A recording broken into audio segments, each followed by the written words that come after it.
ఇందాక మనం ఓ ఎమ్మెల్యే గురించి చెప్పుకున్నాం కదండి.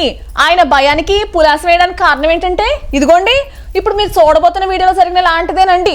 ఆ ఎమ్మెల్యే కూడా ఆ స్టేట్ కు చెందినానే అండి. చూడండి, ఏకంగా ఆ సిరితుప్పులు ఎక్కడికి వచ్చేసిందో. ఇట్ట అయితే భయం ఉండిద్ది కదండి.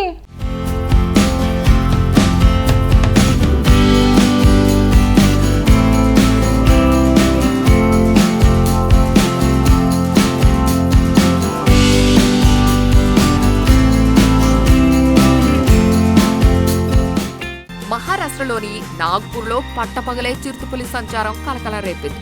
అడవిలో నుంచి దారి తప్పిన చిరుత పాటి ప్రాంతంలోని శివనగర్ గ్రామంలోకి వచ్చింది.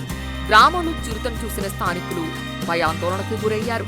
దాన్ని అక్కడి నుంచి తరిమేసేందుకు ప్రయత్నించారు. దీంతో జనాలను శత్రువులుగా భావించిన చిరుత వారిపై దాడికి దిగింది. అనంతరం అక్కడి నుంచి పారిపోయేందుకు ట్రై చేసింది. దీనికి సంబంధించిన వీడియో సోషల్ మీడియాలో చక్కర్లు పడుతోంది.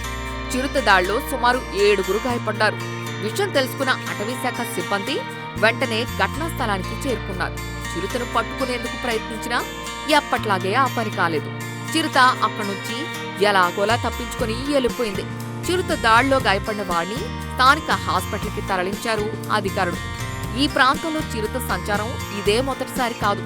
గత 2 నెలల్లో మహారాష్ట్రలోని వివిధ ప్రాంతాల్లో చిరుతపులులు ప్రజలపై దాడి చేసిన సంఘటనలు వరుసగా నమోదవుతున్నాయి. నాసిక్, నాగ్పూర్, గోండియా, రాయ్గఢ్ ప్రాంతాల్లోని ప్రజలపై చిరుతపులులు తరచూ దాడులు చేస్తున్నాయని వార్తలొస్తున్నాయి. దీంతో ప్రజలు ఎప్పుడు ఏం జరుగుతుందో అన్న టెన్షన్తో బతికేస్తున్నారు.